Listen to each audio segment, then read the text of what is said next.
Okay, very soon, I think very soon, we're going to be able to live stream instead of just record and then show later. So if you're sick and can't make it to church, or if it should happen that we have to stay at home and not meet at church, then we will have live streaming capabilities. And again, I'm hoping that in just a week or two, possibly, that will begin. And that will include a chat session as a part of it. So in other words, what that means, you'll have the screen, you're watching me on one side, and there's basically a chat room on the other side. So you can be talking about the lesson. Now there will be a host in case you know, hey, did you guys see the Alabama game last night? You're going to get kicked off. Maybe. We might let that one slide. But there'll be a chat, you know, hey, Roddy just said this, I disagree. You know, that's okay. You can have your own opinions. I will let you disagree. That's not an issue. But no, really, the host is in case someone gets on there and just starts spouting curse words or something, you know. That kind of crazy stuff happens from time to time. But also the host will keep a conversation going. Keep people active. And so we're looking forward to that. I'm looking forward to that. You can't go to the bathroom when you're on Zoom. Yeah, that's right. That's right. There's a case for a woman. Yeah, that's right. Yeah. So Mark chapter 6 is where we are. Mark chapter 6. I know what some of you are thinking today. Some of you are thinking there are only 33 shopping days left before Christmas. Others of you are wondering just how you're going to get that Christmas letter out in time. You get the Christmas letter? You know, some people type out this whole letter. You learn about their whole lives. You care about none of it, but they spend time, so you read it. They send it to you. You're thinking, maybe this should be a New Year's letter instead. I mean, let's face it, this is the season to feel overwhelmed. You know, what to buy that aunt you can't ever think of a gift for. How to deal with those quirky family members you manage to avoid the rest of the year. There are office Christmas parties. You've got to pick out a Christmas tree. All kinds of anxieties. You feeling overwhelmed yet? I'm trying to get you there. Are you feeling overwhelmed yet? Just a little bit more? Good. That was my purpose. If we can rise above our own personal circumstances enough to see the bigger picture, you start to feel even more overwhelmed. You see problems far bigger, far more complex than our ability to figure them out. You know, you start thinking about poverty in the world. Homelessness. You feeling overwhelmed yet? Feeling overwhelmed is just a part of life. It is. Sometimes we feel like the proverbial little boy trying to plug up holes in the dam with his fingers. Or maybe that was a cartoon. But you ever see it? Finger goes here, plug that hole, and another hole opens up. He puts one there, and another hole opens up. Pretty soon you run out of fingers and toes. There's not much you can do. Following Jesus Christ as a Christian doesn't make that sense of feeling overwhelmed go away. In fact, in some ways, it makes it worse. Because we not only worry about the things that we can see, but we also worry about the things that we can't see. We not only worry about things like our kids and our health, but we also have concerns about reaching the lost for Christ. We worry about the vitality of our church. I just read a statistic that said 1 in 6 churches will fold because of this pandemic. Fold up and close. And so we worry or we think, why, will that happen to us? Will it happen to a church that we have been a member of at some point in the past? We still care about them? Well, today we're talking about running on empty. You just have given and given and given and worried, and you're anxious, and you have nothing left in the tank. Now, I got the title because I heard on the radio an old Jackson Brown song about a guy who feels like he's constantly behind. You ever heard the song? I know how that guy feels. Always running behind, trying to catch up.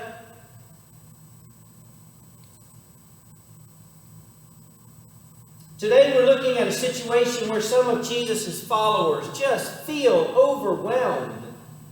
Now we're in a series of lessons through the New Testament book of Mark. We're calling this series Following Jesus in the Real World. And this is a real world topic.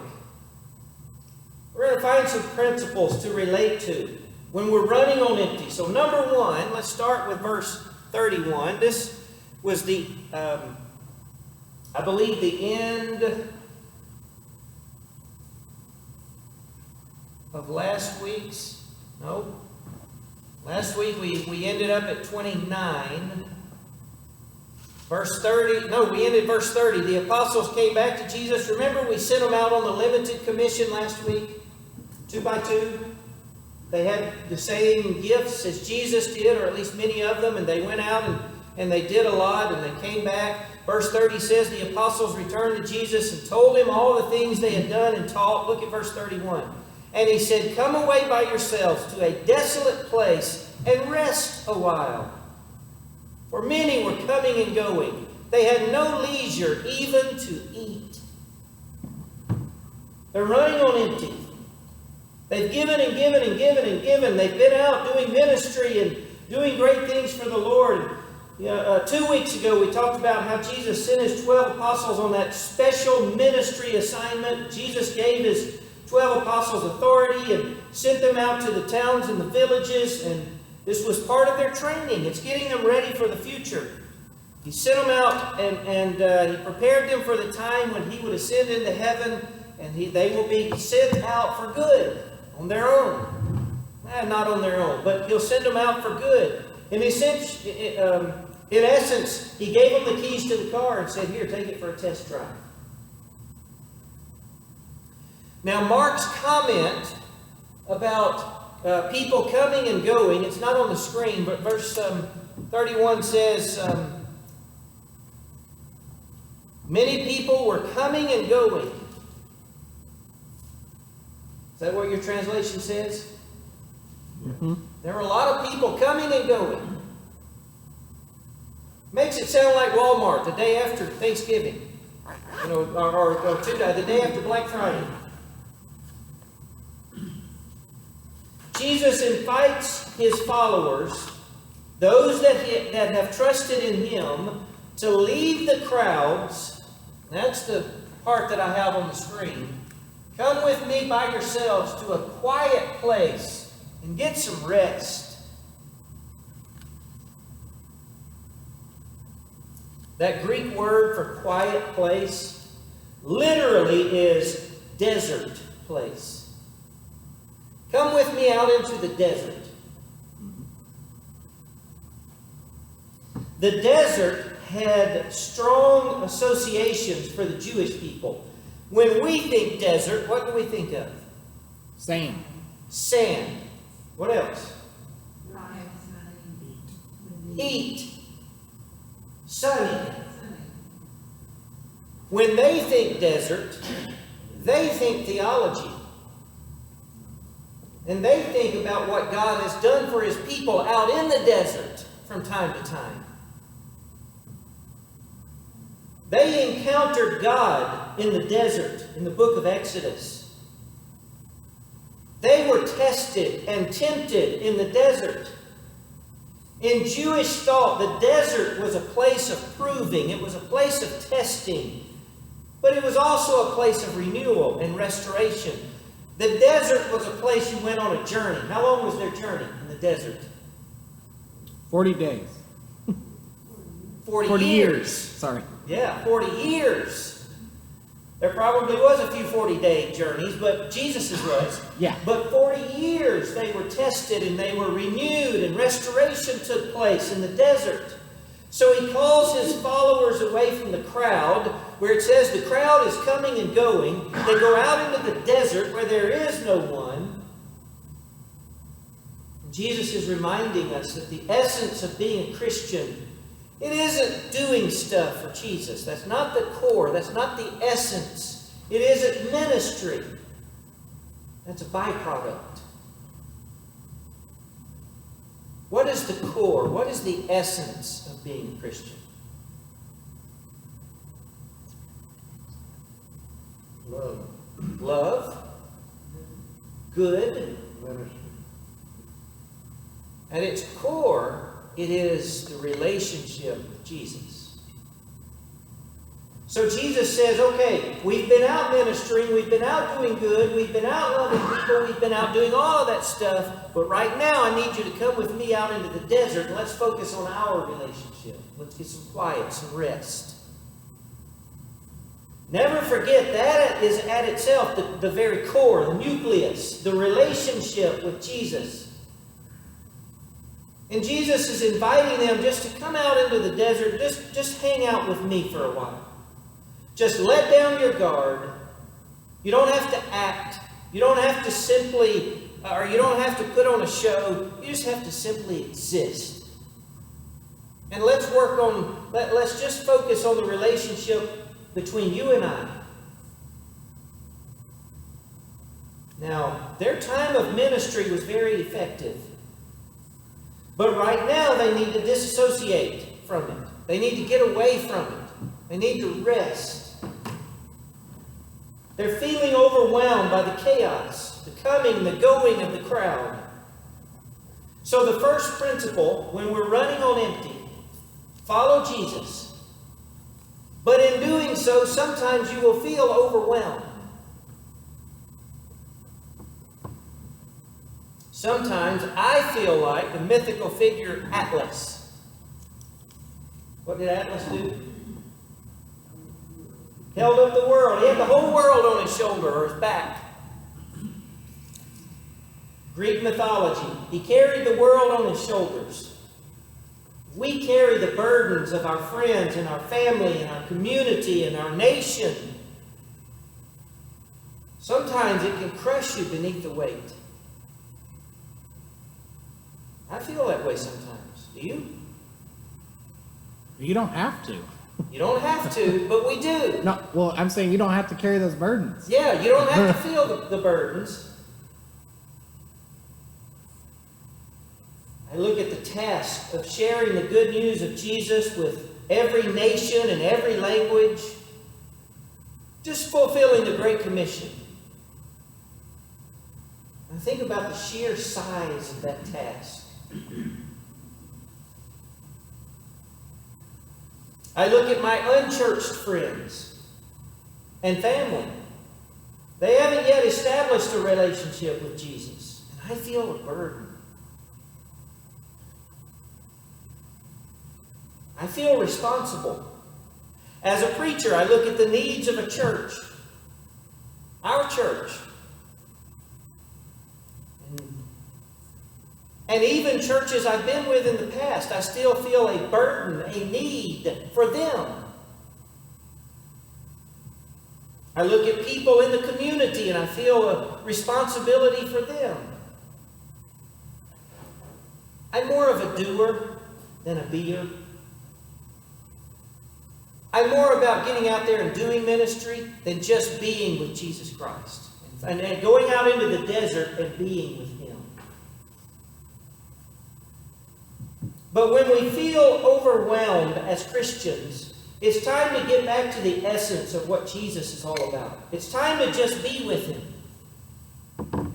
Find a desert place to be with Him. That's why I want our church in the future, when this virus thing is past, I would love for us to start offering at least one retreat every year, but maybe more. Just get away. Go to a place, maybe a campground or a hotel if you prefer, or somewhere, conference center somewhere, and have a retreat where you just get away and focus on your relationship with Jesus Christ. Maybe a men's retreat, or a women's retreat, or a whole church retreat, or something. Just a place, a time to reconnect with Jesus. When we follow Him, sometimes you will feel overwhelmed. Just like they did. And let's face it, sometimes you'll hear a sermon and you'll feel underwhelmed. That'll happen too. That's supposed to be a joke. You're supposed to laugh. Verse 32. And they went away in the boat to a deserted place by themselves. Now many saw them going and recognized them. I want you to stop for a moment. Those that are in the geography class, you understand this statement because the lake, you can see across it. So when somebody gets in a boat to disappear, you can't. If people are watching you, they can see where you're going. That's what they're doing. They're getting in the boat. They're trying to get away from the crowds, but the crowds watch where they go. And they hurried there on foot from all the towns and arrived ahead of them. They were in a little better shape than me. That indicates that they ran. It also indicates there's not much wind on the lake that day. So the boat's going slow. Maybe no wind. Maybe they're having to paddle. And these are heavy boats, not aluminum John boats. So as he went ashore, he saw a great crowd. And he had compassion for them because they were like sheep without a shepherd. He began to teach them many things. The best laid plans. Finish it.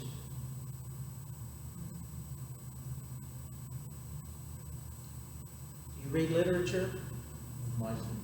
Of mice and men, yeah. Did you say that? She did. Oh, I didn't hear it. Yeah. But that's not the quote I'm giving. That is the quote. The best laid plans don't always turn out like we plan.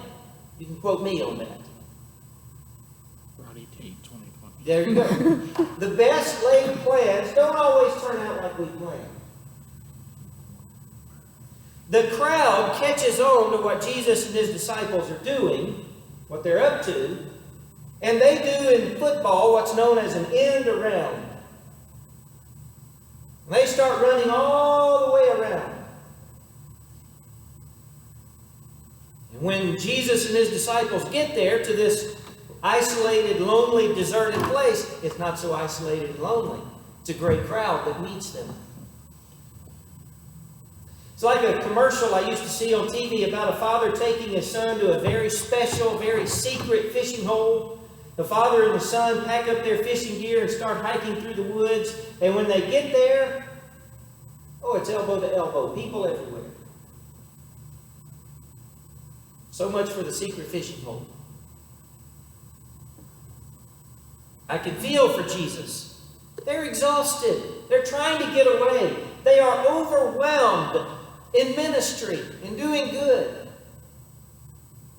And when Jesus sees the crowd, what does he do? What's his reaction? He had compassion. Different from mine. He has compassion. The Greek word Mark uses here is a very graphic word that means he is moved in the inner core of his being. It's a very deeply emotional word. He is moved. You ever been watching a movie? All of a sudden your eyes start leaking. Something touched you deep inside. That's what happened to Jesus. He sees all of these people and he is moved. I think he's moved to tears. It doesn't specifically say that, but he's moved with compassion. It's a word that refers to the experience of affection and compassion for another person. He sees the people as a sheep without shepherd. The phrase, like a sheep without shepherd, actually comes from the Old Testament. We think of that passage in the New Testament where he goes to Jerusalem and he sees all the people like a sheep without shepherd, and he is moved to tears in that place. But it's actually an Old Testament expression. When Moses is dying, he commissions his protege, Joshua, to lead Israel. And Numbers 27:17 says he did this so that the people of Israel would not be like a sheep without a shepherd. That's where it comes from. 1 Kings 22:17, an obscure prophet named Micaiah says, I saw all Israel scattered on the hills like sheep without a shepherd. And there are other phrases, but that's just a couple of examples. Each of these Old Testament references actually have military overtones. Israel is like a leaderless army. That's what they're trying to say. They don't have a general to give them direction. By the time of Jesus' day, that's what the crowd is looking for. They're looking for the general, the Messiah, the leader of the army to take them and lead them and turn them into a great nation.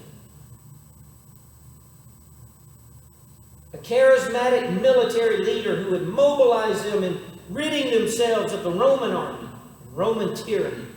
But Jesus sees beyond their yearning for a general like Joshua or David. He sees the crowd as needy, as aimless. They don't have direction. They don't have guidance. They're just wandering around. So look what he did in verse 37. For these sheep without a shepherd. Was it verse 37? No, it's not verse 37. We're not there yet. Verse 34, the last phrase in verse 34, what does he do? He feels compassion because they're like a sheep without shepherd, and what does he do? He begins teaching them. This desert retreat is put on hold. Jesus feels compassion for a desperate, leaderless people who are looking for a leader, any kind of leader. Tells them about God's kingdom. He gives them direction. He gives them guidance. And they desperately need it. So a second principle in this story, when we follow Jesus, number one, we might feel overwhelmed. And number two, other people's need becomes high priority in our lives. You didn't expect that, did you? We expected in the first point, we go out and do ministry, we get tired, we get overwhelmed, and we need to go rest. But all of a sudden, other people's needs take a very high priority. They still need ministered to. Followers of Jesus align their priorities differently than those who don't follow Jesus. When you come to faith in Jesus, you begin to realize just how important people really are.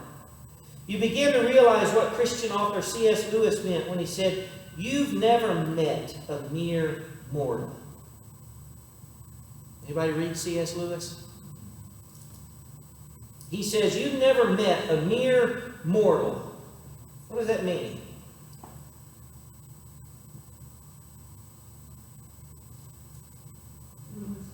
Everyone is special. Houses will crumble, stock markets will crash, but when everything is said and done, people last forever. You've never met a mere mortal. We're all eternal. It reminds me of the closing scene of Schindler's List. Did you see that one? Germany finally surrenders. Schindler knows that he's a wanted man for using Jews as slave labor throughout the war, and he's preparing to run. He's surrounded by over 1,000 Jews whose lives he saved.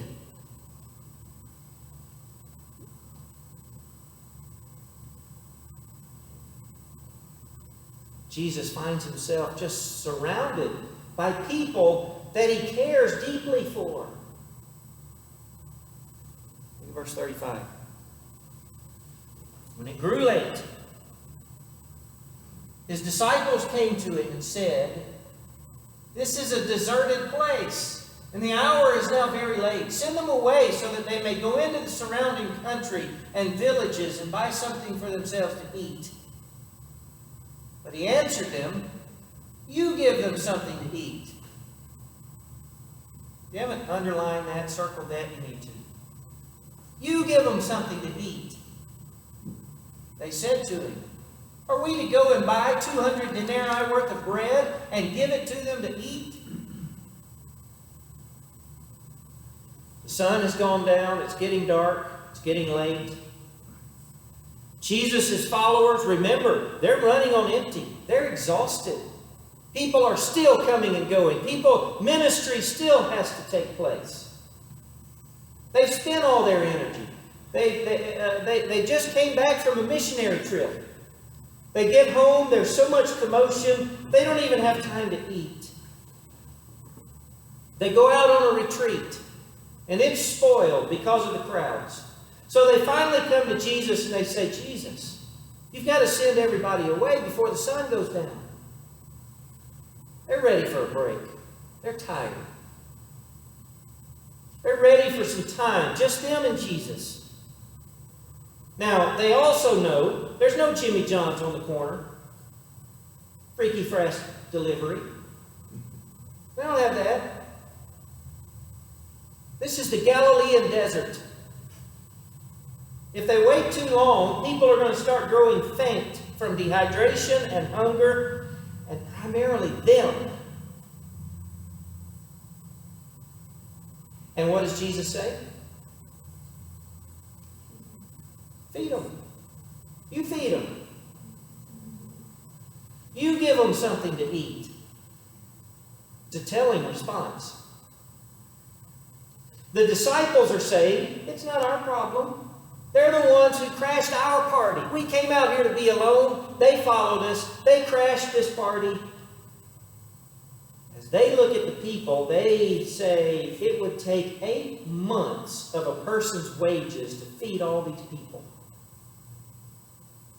That's how long it would take to get 200 denarii. 8 months. So there's a third principle. When you follow Jesus, you're going to face needs that are far above your ability to provide for. You follow Jesus, your ability to meet the needs is way down here, and the needs are way up here.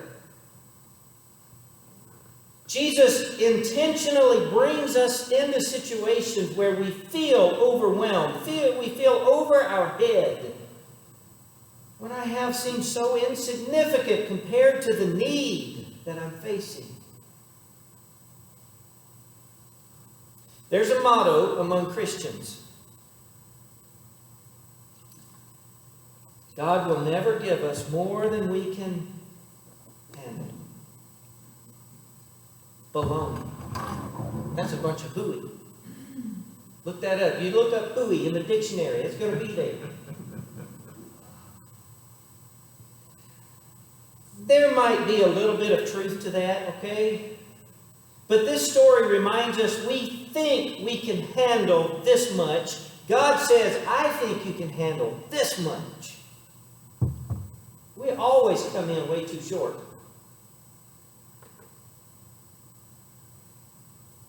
It's two different things. What we think we can handle and what God thinks we can handle. God brings us into many situations where He calls us to meet needs that are far beyond what we think we can handle. A lot of people feel that way about giving at church. Giving to the church. You know, when we write out our weekly check to the church, it's easy to become intimidated by the need. Because compared to our budget, what we give is very small.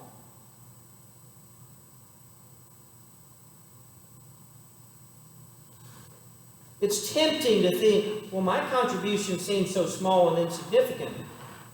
It doesn't make much of a difference.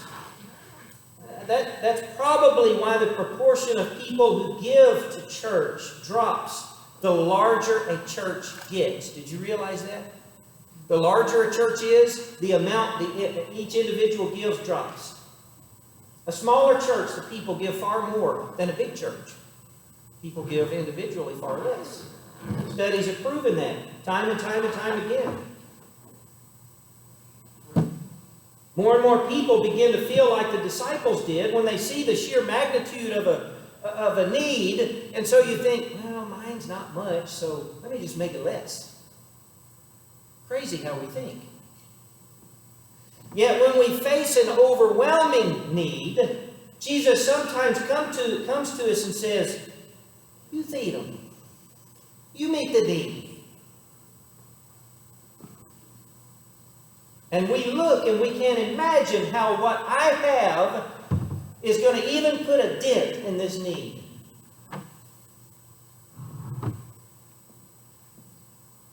You met Jerry last week. He was here with us last week. My buddy Jerry, he's watching this. He's going to watch it later today. I went with him home to his mom. His mom's passed now, but she was a sweet, sweet lady, full-blooded Italian. Jerry grew up on spaghetti, like I grew up on peanut butter and jelly. We go home, and his mom fixed him, and I'm not talking we're 12. This man was 35, 40 years old. His mom fixed him a bowl of spaghetti. I don't mean a bowl like a cereal bowl. This was a salad bowl. And he put it away in like 30 seconds. And I tried. And she gave me one of the same bowls. You know, I try, and I haven't made a dent in it after about 20 minutes. Sometimes we feel that way. I haven't even touched this. You ever go to a Chinese restaurant, you know, you get this huge plate full of rice and all this other stuff, and after you're done, you feel, I'm so full. It looks like I haven't touched it. That's the way we are with the need. The need is huge, and it feels like what I have, I can't even put a dent in it. It's like trying to empty the ocean with a teaspoon. It's an exercise in futility. I can't do it. Keep reading. Verse 38. He said to them, how many loaves do you have? Go and see. When they had found out, they said, 5 and 2 fish. Now think about that. Just this little survey is going to take a while. How many men are there? Thousands. Not counting women and children. So just this survey of food is going to take a long time. Verse 39, then he ordered them to get all the people to sit down in groups on the green grass. How are these 12 guys going to get thousands of people organized in groups, seated in the grass? The only time I've ever, if you've been through the drive-thru at McDonald's, how long does it take them just to get your coffee and your McMuffin ready? They didn't have Chick-fil-A. And they didn't have Chick-fil-A, did they? They're kings at it. I attended a Promise Keepers event years and years ago in the Atlanta, Georgia Dome. 60,000 men, I believe, filled the Georgia Dome. They fed us lunch in 30 minutes. I thought it was an absolute miracle. Free lunch. Maybe it was included in the registration, but they fed us in 30 minutes. I don't know how these guys do it. It's possible, but just think of the challenge. They didn't have megaphones. They didn't have, big signs. They didn't have devices. They had to just go about, 12 guys, scatter out there and shout out directions and all of that stuff. Verse 40, so they sat down in groups of hundreds and of 50s. No indication of how long it took. It may be pushing midnight by now. We don't know. Verse 41, taking the 5 loaves and the 2 fish, he looked up to heaven and blessed and broke the loaves and gave them to his disciples to set before the people. And he divided the 2 fish among them all. And all ate and were filled. And they took up 12 baskets full of broken pieces and of the fish. Those who had eaten the loaves numbered 5,000 men. Jesus could have simply made bread materialize out of nothing. He could have just said, "Let there be bread." But he didn't. We're talking about the incarnate Son of God here. God in the flesh. He could have done anything. But he doesn't make bread just appear from nothing. He breaks the bread. He breaks the people into more manageable groups, groupings of 50 and 100. And then he takes what the disciples gave him, 5 loaves and 2 fishes, and he thanks God for it. And then he starts breaking the bread. And as they hand out the bread, miraculously, everyone eats until they're satisfied. And after everyone's eaten and satisfied, there are more leftovers than what they started with. I'm just saying, if I was exhausted, I could easily eat 2 fish and a long thing of bread, like a half of that easy. Sure. If I'm Absolutely. exhausted or... This was a little boy's lunch. Yeah. The scholars call it a nature miracle. But this nature miracle is a bit unique. It's the only miracle from Jesus' earthly life that's recorded in all 4 of the Gospels. It's also unique because it's the only miracle of multiplication, where Jesus takes what someone else gave him and he multiplies it. Now notice that Mark never tells us exactly when the miracle occurs. He doesn't explain it. Maybe he can't.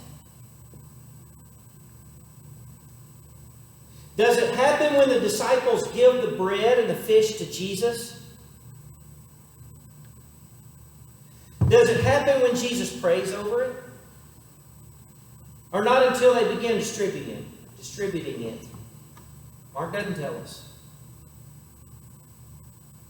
There's also an intentional contrast here, because we just read, the last story also had a banquet, remember? Birthday party, King Herod, and the young girl, the daughter that dances for him, remember? There's that banquet where there's lavish food everywhere and wine is flowing.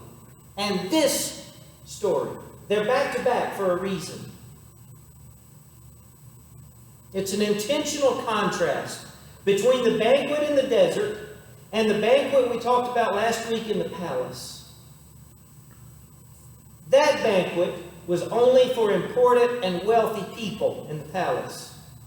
It was a banquet full of seduction and deceit, and all the parties involved ended with terrible futures. This banquet is in the desert, a lonely, isolated place, not a palace. It's a banquet where there is life instead of death. It's a banquet of the true king of Israel, not a wannabe king. He wasn't even king. He was really more of a governor.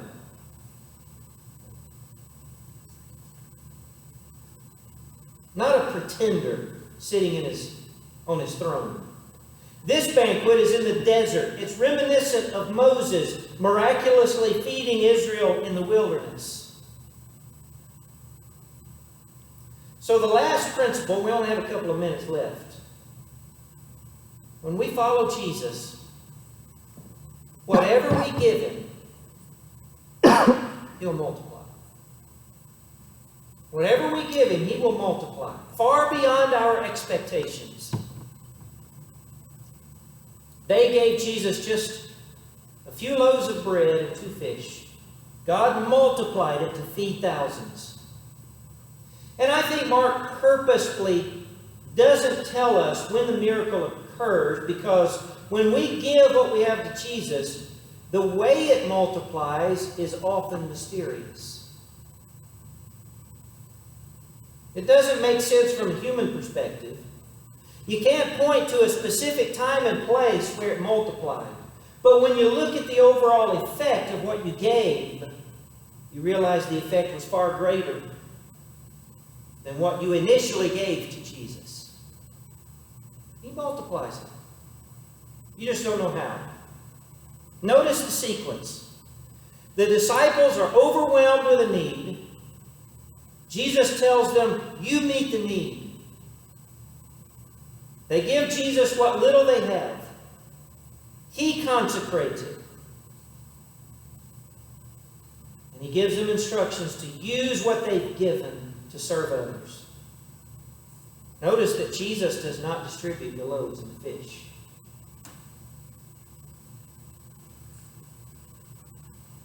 The people that gave it to Him, He turned around and said, now give it away. When they gave it to Jesus, they surrendered ownership. It's not ours, it's His. And Jesus gives it back and says, now give it away. You manage it. You don't own it. You're the steward of it. Do the right thing. You're stewards of what I now belong.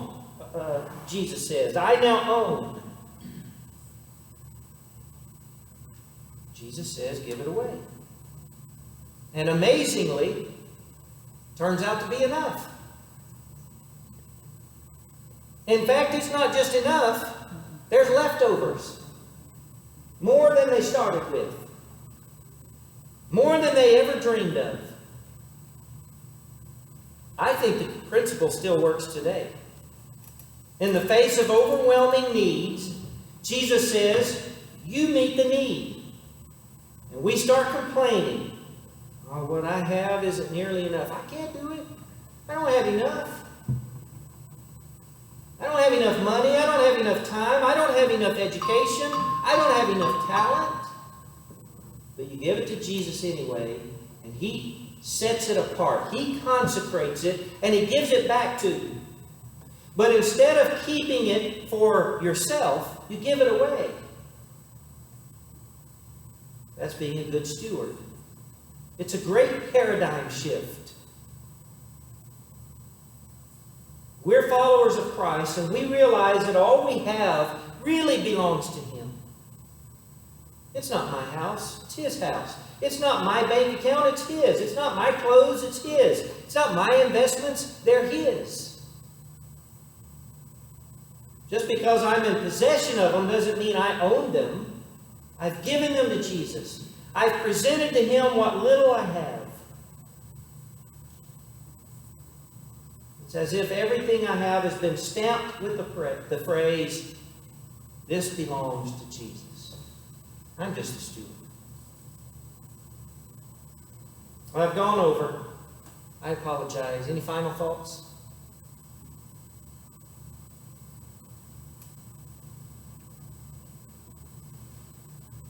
It's a tough one.